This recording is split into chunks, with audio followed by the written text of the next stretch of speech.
No se asuste con lo que oiga a continuación. Es el eco del pasado cuando empezaron las emisiones de Radio Sefarad a finales de enero del 2004 y cuyos informativos semanales hemos reunido para revivir lo que entonces pasaba desde la perspectiva de nuestro tiempo.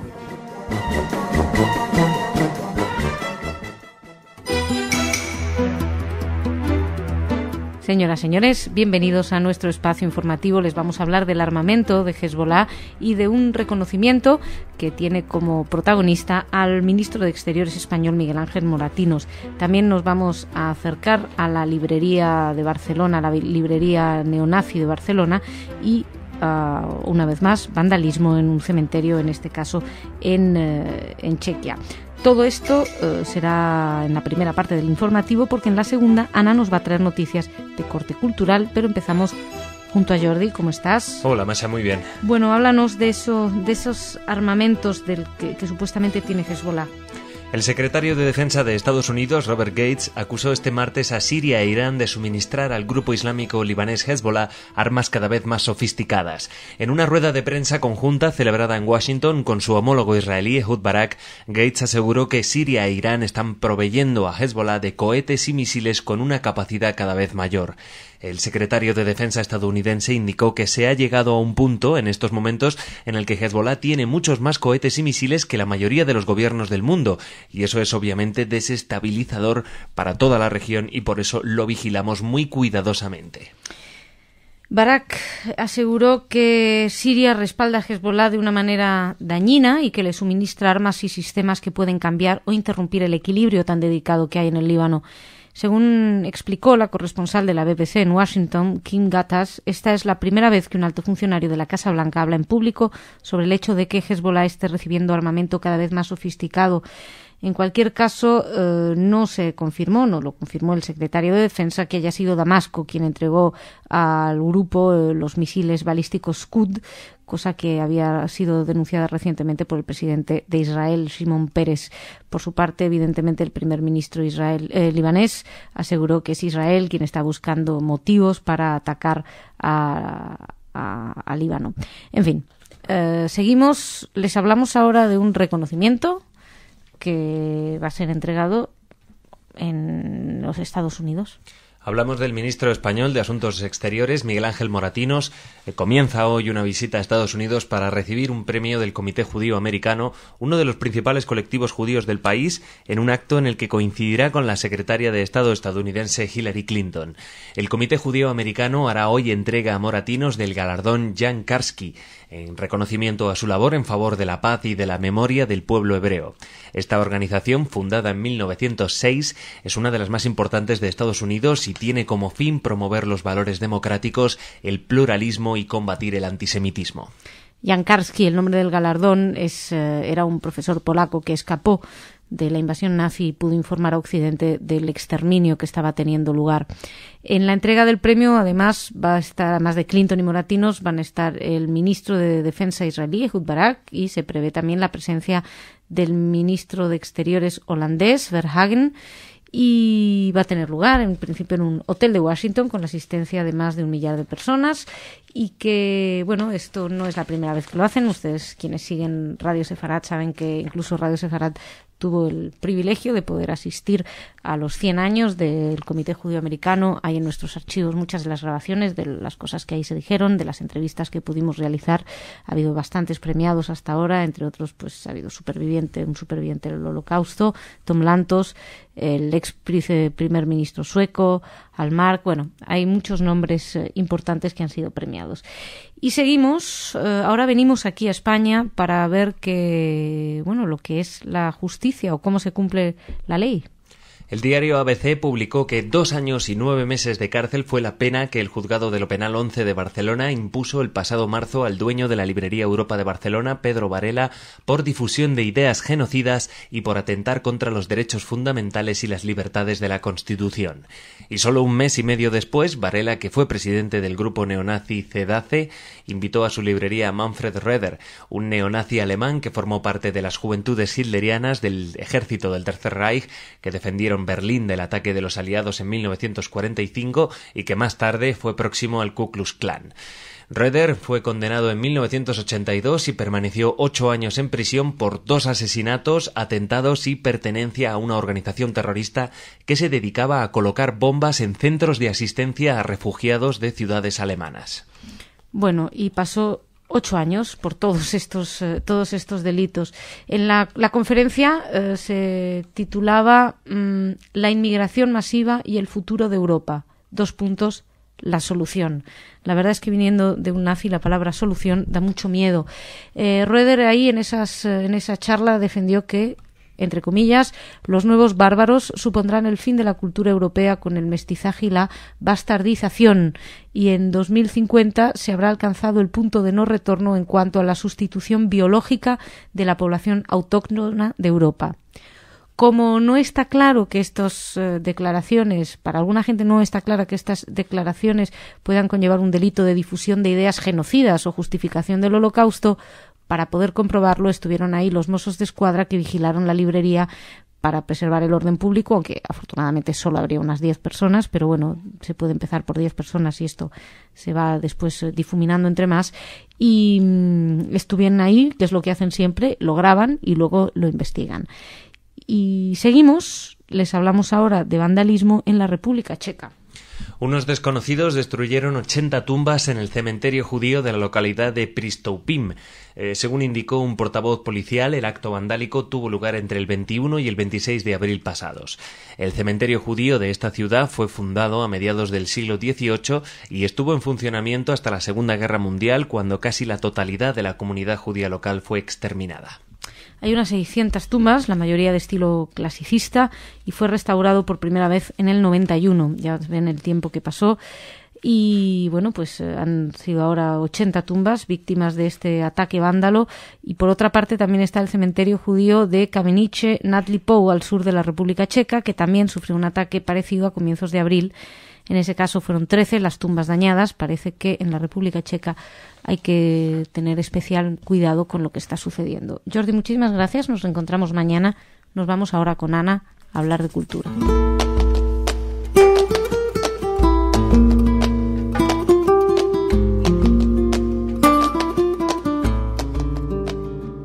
Ana, muy buenas. ¿Qué tal? Muy bien, esperándote. ¿Con qué gratas noticias nos vas a deleitar hoy? Bien, comienzo contándoles que esta semana se celebra en Budapest la Feria Internacional del Libro y el país invitado en esta feria es Israel. Amos Oz está ahí recibiendo además un premio que es así, digamos, el gran premio que otorga la ciudad, y pues lo está recibiendo ahí. La verdad es que hubo algunas voces que decían que es de mucho valor que tener ahora a Israel como país invitado en una feria. La verdad es que sí, en Hungría, bueno. Ahora nos vamos a Jerusalén, también algo literario. Este 2 de mayo comienza el encuentro de escritores que hacen todos los años, que organiza la Fundación Jerusalén en Mishkenot Sha'ananim en Jerusalén, donde incluso este año se va a inaugurar una plaza de España. Una especie de terraza para los reyes de España va a haber ahora ahí en pleno Jerusalén. Para los reyes, ¿qué me dices? Terraza para los, digamos, dedicada. ¿Qué reyes de España? No lo sé. Probablemente no los que estamos pensando. Seguramente los actuales, ¿no? Sí, yo creo que los actuales. Así que, bueno, y además hay que decir que en este encuentro también Casa Sefarad Israel participa enviando a Adolfo García Ortega para hablar de cenizas y tinta, el Holocausto en textos contemporáneos. Muy interesante, seguro. Y terminamos con una exposición en París de Daniel Mordzinski. Bueno, si insistes voy. Vale. El fotógrafo que nació en Buenos Aires y vive ahora en París, tuvo una exposición el año pasado aquí en Madrid, en la Casa de América, y ahora tiene una exposición en la Casa de América Latina de París. Él es considerado el fotógrafo de los escritores. Él lleva muchos años haciendo retratos a distintos autores, especialmente de Latinoamérica, de España y de Francia, que él denomina Mis Tres Orillas, y de hecho así se llama la exposición, que en junio también se trasladará al Liceo Francés de Madrid.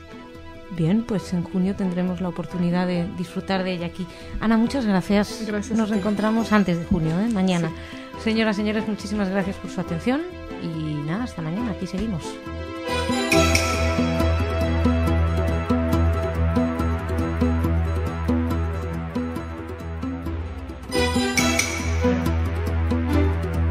Señoras, señores, bienvenidos a nuestro espacio informativo en el que no hablamos de Israel concretamente. Para eso tenemos nuestro especial desde Israel con Salem Ergui, que es, como saben, nuestro corresponsal en la zona. Nosotros hoy aprovecharemos para hacer un pequeño recorrido por el mundo. Como siempre, traemos noticias de antisemitismo. Por un lado, un chiste en los Estados Unidos. Por otro lado, unos grafitis también en Estados Unidos. Por otro lado, el saber que el objetivo de un terrorista eran judíos y cristianos y qué está pasando con un cementerio en la India. Todo esto será en nuestra primera parte del informativo. En la segunda, Ana nos va a traer noticias de corte cultural. Empezamos junto a Jordi. ¿Cómo estás? Hola, Masha, ¿qué tal? Bien, bueno, ¿qué es eso del chiste? Bueno, el asesor norteamericano para la Seguridad Nacional, Jim Jones, inició esta semana un discurso para el Instituto de la Política en el Medio Oriente con un chiste sobre un judío que provocó malestar entre algunas personas del auditorio. Posteriormente, Abe Forman, presidente de la Liga contra la Difamación, formuló duras críticas contra el asesor, quien se vio obligado a presentar una disculpa. Jones lamentó haber hecho este chiste y ratificó que el compromiso de Estados Unidos con la seguridad de Israel es sagrado.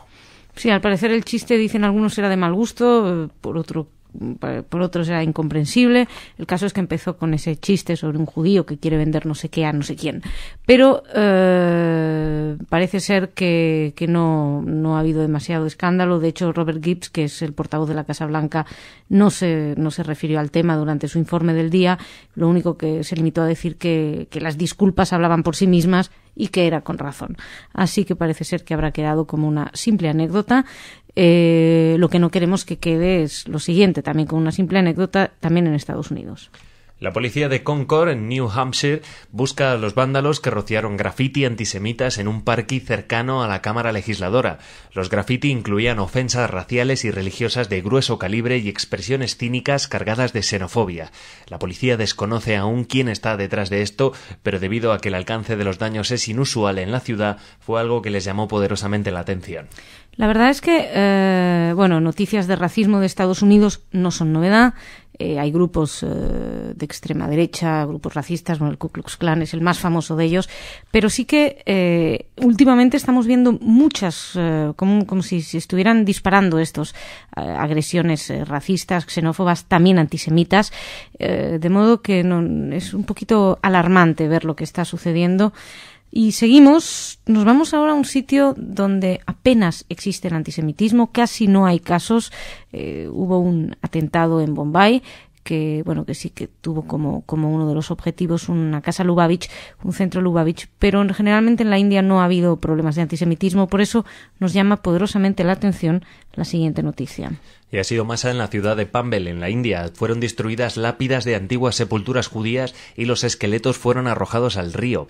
En Panvel residen actualmente unas pocas decenas de judíos, ya que la mayoría de los miembros de la comunidad emigró a Israel y viven hoy en Ramlah, Lod o Ashdod. El antiguo cementerio judío de la ciudad se transformó en un barrio donde residen cientos de familias musulmanas que se apoderaron del lugar y arrasaron totalmente el terreno. O sea, no estamos hablando de vandalismo, sino de que se está reconstruyendo todo en la zona sin ningún tipo de respeto por las víctimas, no son las víctimas, por los muertos que estaban ahí. Una de las lápidas, por ejemplo, fue utilizada para erigir una mezquita improvisada. Otras lápidas cumplen las funciones de duchas. De las sepulturas, de muchas se tiraron los restos al río, y esto evidentemente está provocando mucho malestar entre los pocos judíos que quedan ahí en la zona, y ha salido en varios medios esta información, con lo cual suponemos que vamos a volver a oír hablar de esto y que habrá que tomar algún tipo de medidas. Y seguimos y les hablamos de aquel atentado afortunadamente frustrado que iba a haber sucedido en Navidades. En un vídeo difundido por los medios se ve a este sospechoso del intento de atentar contra el avión en Navidad, Umar Farouk Abdulmutallab, entrenándose con Al-Qaeda en Yemen.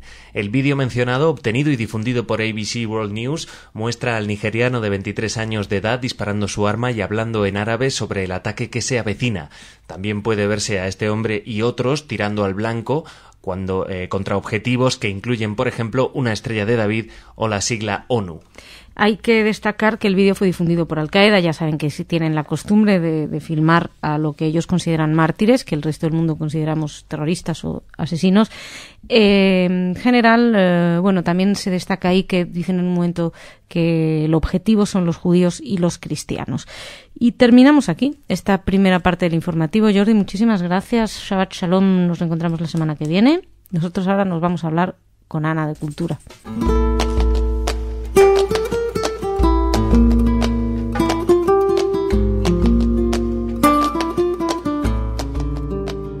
Ana, bienvenida, ¿cómo estás? Gracias, muy bien, ¿qué tal? Muy bien, cuéntame, ¿qué me traes? ¿Qué nos traes? Bien, les traigo primero en estos días la Casa Museo de Ana Frank en Ámsterdam conmemora su 50 aniversario. Eso lo celebran con la visita de la reina de Holanda, que va a inaugurar una nueva sala donde se va a exhibir el auténtico diario de Ana Frank. Este museo que, inició en 1960, también va a presentar ahora una exposición temporal sobre el padre de Ana, sobre Otto Frank, que fue quien sobrevivió y de hecho fue quien mostró al mundo el diario de su hija. Yo sé que estas cosas hay que hacerlas porque hay que evitar que se pierda la memoria, pero confieso que me choca mucho, ¿no? Cómo no sé. ¿Qué? Los museos de... Sí, no, porque uno piensa todo el horror y el terror que hay detrás de todo ello y piensa, y ahora son museos donde todo el mundo va, ¿no? En aquella época, pues todo el mundo los denunciaba y ahora todo el mundo va, no sé. Claro. Son cosas raras que se que me uno pasan. Piensa a veces, sí. ¿Qué más tenemos, Ana? Y sigo con Tintín, porque ahora en Bélgica Tintín está pues a juicio 80 años después de la primera edición del cómic Tintín en el Congo. Ahora se quiere retirar de las librerías por su carácter racista y ofensivo hacia los negros. Eso lo inició un ciudadano de Congo que dice que el libro está lleno de estereotipos racistas. El autor de Tintín siempre fue acusado por antisemita, colaboracionista con los nazis y cosas así. Y ahora veremos qué va a pasar con este cómic, que justo ahora Steven Spielberg está preparando su primera versión Hollywood. Entonces puede venir muy bien en este caso. Es que estaba pensando que Tintín, estuvo en muchas partes y creo que no hay uno solo que no tenga los típicos estereotipos de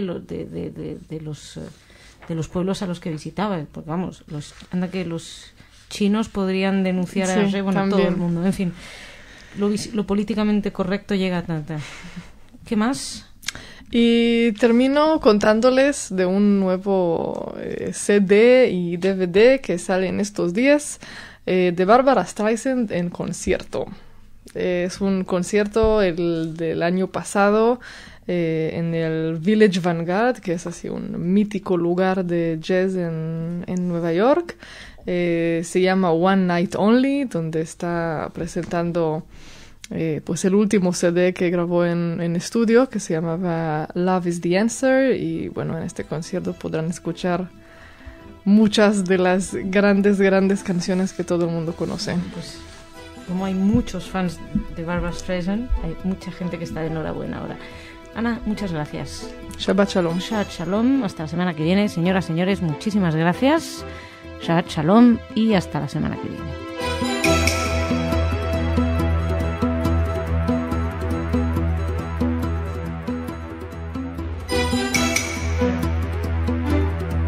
Señoras, señores, bienvenidos a nuestro espacio informativo. Benjamín Netanyahu y Hosni Mubarak se reúnen y Radio Sefarad se lo va a contar. También les vamos a hablar de manifestaciones, una que casi no pudo tener lugar, fue de unos neonazis, y otra que sí tuvo lugar, de unos manifestantes que atacaron a la representante de la Embajada de Israel en Londres. Terminaremos además recordando el campo de Dachau. Todo esto será en la primera parte del espacio informativo. En la segunda, Ana nos va a traer noticias de corte cultural. Y comenzamos junto a Jordi. Jordi, hola. Hola, Masha. Bueno, decía que se habían reunido estos mandatarios. Así es, Aurora Digital se hizo ayer de una reunión relámpago entre el primer ministro Benjamin Netanyahu y el presidente egipcio Hosni Mubarak en Sharm el Sheikh, como decías al principio del informativo. Los dos se reunieron por más de 1 hora y media en el contexto de las conversaciones de paz indirectas entre Israel y los palestinos, programadas a comenzar el miércoles. De acuerdo con el jefe de la Dirección Nacional de Información, la reunión privada se centró en la reanudación del proceso de paz y otras cuestiones regionales y se celebró bajo un ambiente positivo y constructivo. Bueno, básicamente lo traemos porque decir que se celebró bajo un ambiente positivo y constructivo, pues está bien empezar con estas noticias la semana. Lo que es interesante también es que parece que lo que nos adelantaba nuestro corresponsal la semana pasada, Salem Ergui, acerca de que estaba previsto que se le diera un pequeño empujón a las conversaciones, pues parece que todo está yendo en ese sentido. Será Netanyahu quien encabece personalmente las negociaciones. El ministro de Industria, Comercio y Trabajo, Ben Eliezer, y el asesor de Seguridad Nacional, Arad, se reunieron con el jefe de inteligencia egipcio, con Omar Suleiman, también, y con el ministro de Exteriores, Abdul Gate.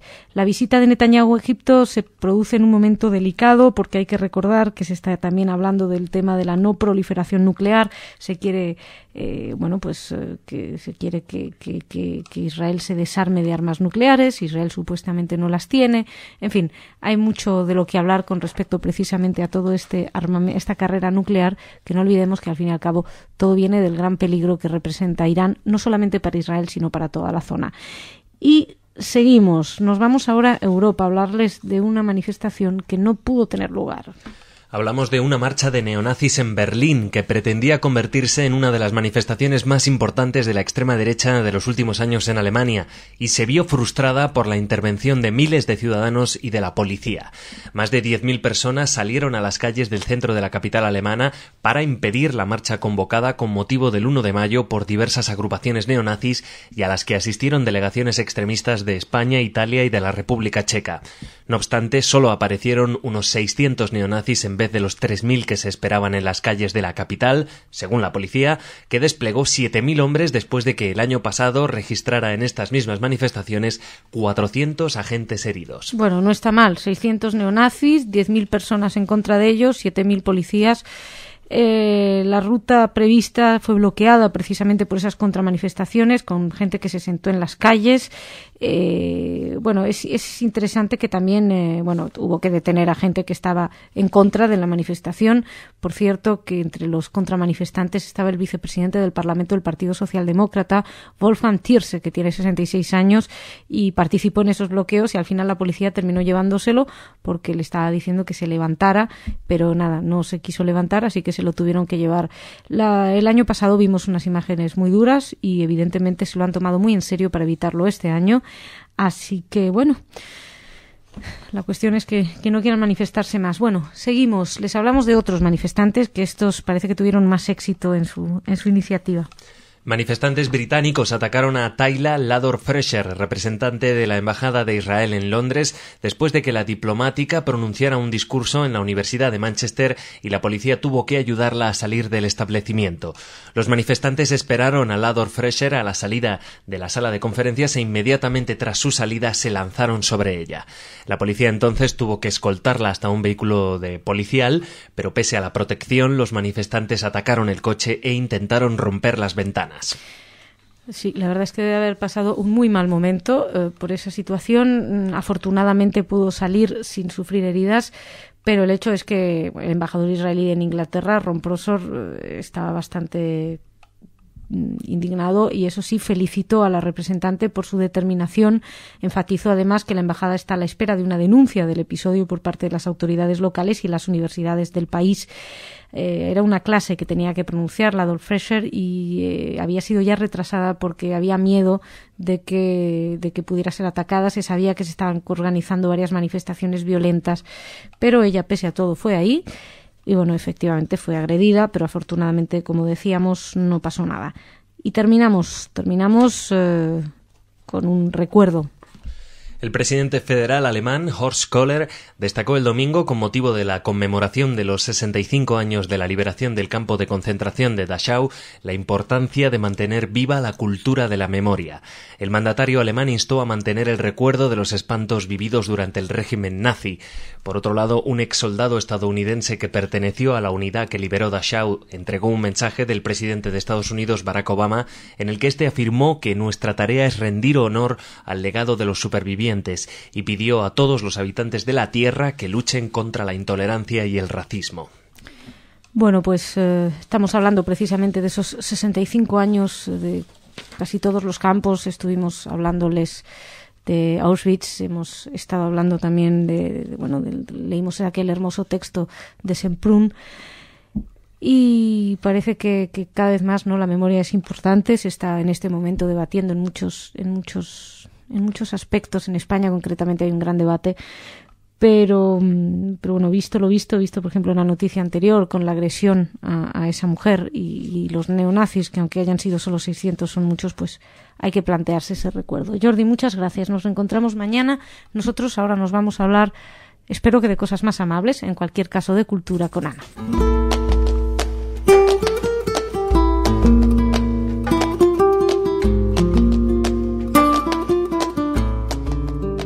Hola Ana, ¿cómo estás? Bien, Masha, ¿qué tal? Muy bien, cuéntanos qué nos traes. Pues voy a empezar con la noticia más amable, ya que... ¿Te ha gustado esto de querer noticias amables? Sí.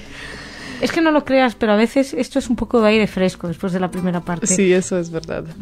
Bueno, pues empiezo con un simposio, una especie de seminario de la próxima semana en el Instituto Cervantes de Tel Aviv, que se titula La traducción literaria en español, catalán y hebreo, desafíos y logros. Uh-huh. Bueno, es un encuentro, es ya la segunda edición, de escritores, traductores, editoriales que traducen pues del español al hebreo, del hebreo al español, del catalán e incluso del gallego. Y bueno, van a hablar de la labor de la traducción de entre estos idiomas.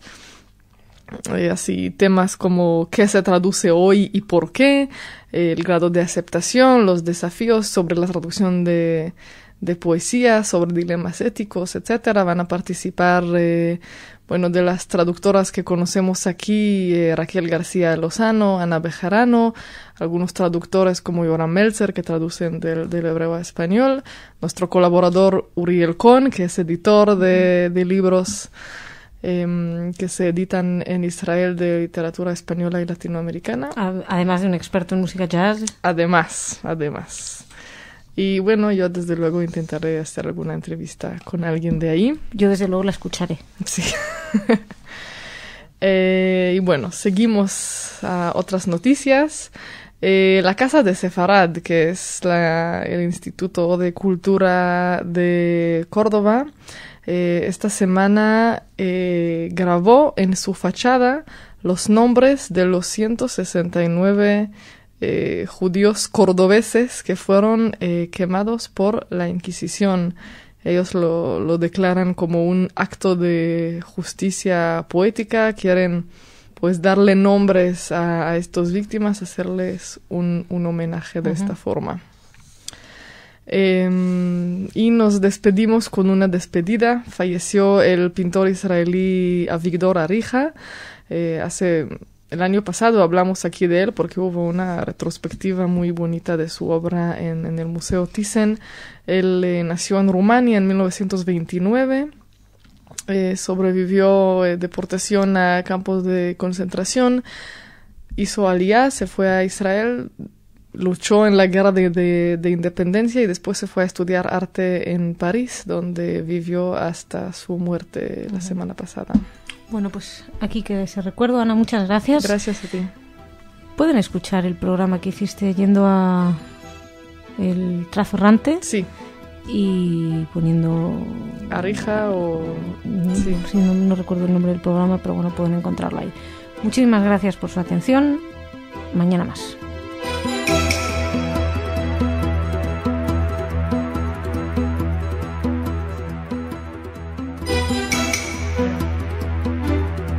Señoras, señores, bienvenidos a nuestro espacio informativo. Parece que sí, que van a volver las negociaciones a Oriente Próximo, se lo vamos a contar.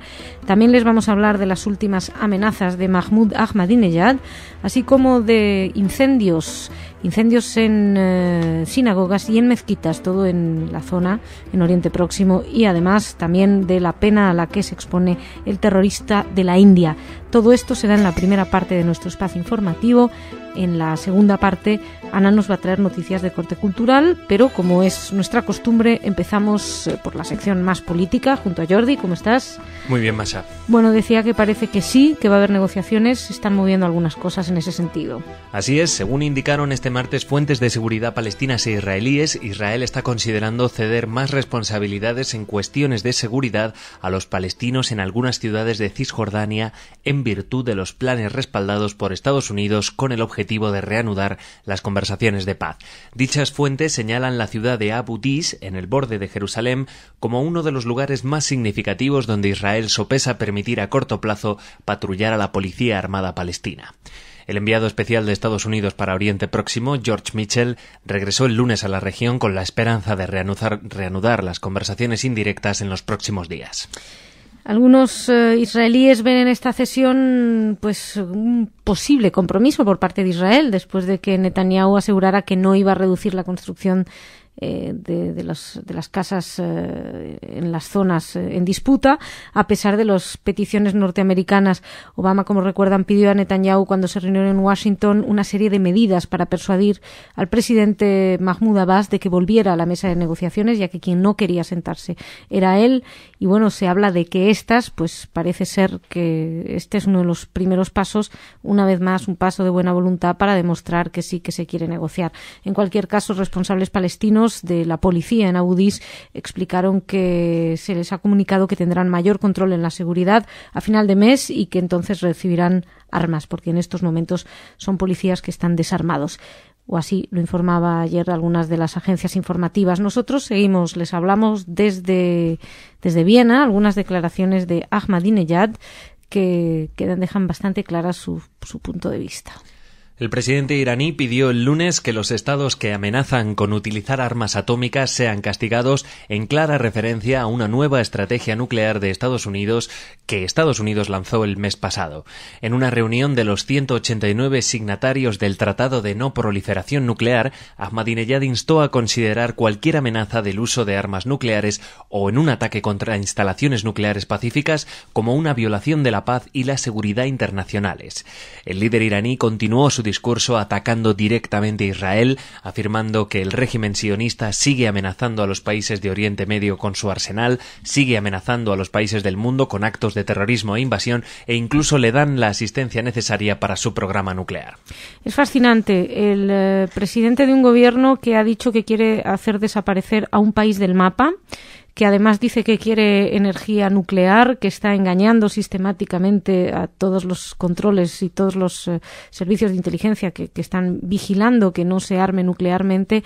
Este hombre que amenaza a Israel sistemáticamente se permite decir que hay que castigar a los países que amenazan con utilizar energía nuclear, el armamento nuclear.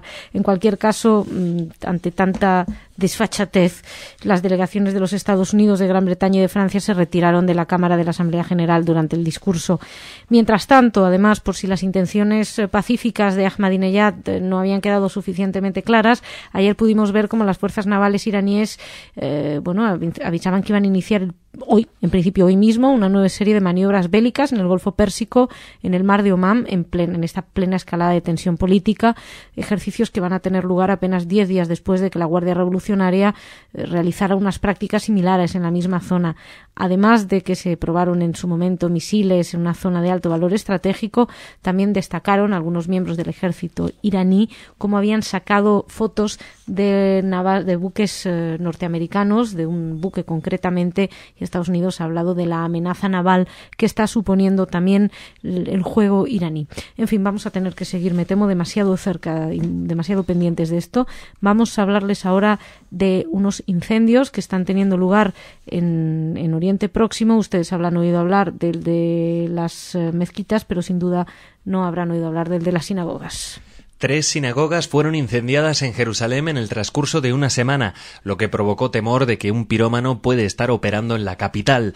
Por otra parte, la mezquita en el pueblo de Libana Sharkia, cerca de la ciudad palestina de Nablus, fue arrasada durante la noche por las llamas que también consumieron libros sagrados. No hubo testigos, de lo que residentes y funcionarios palestinos asumieron como un ataque por parte de colonos del área. De hecho, ayer se estaba hablando de que estos incendios en las mezquitas podían estar torpedeando estas negociaciones de paz de las que les hablábamos al principio, que todavía ni siquiera han empezado. Lo cierto es que con respecto a los incendios en la sinagoga, no se sabe muy bien lo que ha sucedido. La policía estaba trabajando con funcionarios del escuadrón de bomberos y de los servicios de rescate con el fin de localizar al pirómano o a los pirómanos, mientras con respecto al de la sinagoga también se estaba investigando y algunos funcionarios de seguridad de Israel estaban diciendo que aún no se había determinado la causa, pero que se llevaron varias evidencias para un examen forense, con lo cual iremos sabiendo cada vez más de estas sinagogas y mezquitas incendiadas. Y vamos terminando hablándoles de un terrorista. No fue el único, pero sí es el único superviviente de aquel macroatentado que tuvo lugar en Bombay hace ya un tiempo. Efectivamente, Masha, el fiscal de la India solicitó este martes la pena de muerte para el único autor con vida de los atentados perpetrados en Bombay el 26 de noviembre de 2008. Hablamos del pakistaní Mohammad Ahmad Kasab, que ha sido declarado culpable de 80 cargos que incluyen asesinato, conspiración y librar la guerra contra India. La mayoría de los cargos graves de los que ha sido declarado culpable son punibles con la cadena perpetua o la pena capital. Al menos 166 personas fueron asesinadas por 10 hombres armados pakistaníes durante 3 días de disturbios alrededor de la capital financiera de la India, especialmente en los hoteles de lujo y el centro judío. En el centro Jabab, como recuerdan, entre los 10 autores solamente sobrevivió Kasab, de 22 años. Fue identificado en una grabación en la principal estación de tren llevando un rifle AK-47 y una mochila en sus espaldas. Todo esto es importante, evidentemente, por la cuestión del juicio en sí, pero también por las relaciones entre la India y Pakistán, siempre delicadas, pero que después de ese atentado del 2008 se han tensado más, si cabe. La India acusó un total de 47 personas por el atentado y Pakistán considera que el proceso judicial no es suficiente, así que ha abierto un proceso propio. Ya saben que hay mucho pasado, mucha tensión, muchas heridas entre las relaciones bilaterales de estos países, dos países creados prácticamente en el 47 y que no han llegado a tener una convivencia pacífica. De hecho, ha habido varias guerras entre ellos, 3 si no me equivoco. Y señoras, señores, dejamos aquí esta primera parte del informativo. Jordi, si te parece, me voy a hablar con Ana de Cultura. Pues hasta mañana, Jordi. Señoras, señores, seguimos con Cultura, con Ana.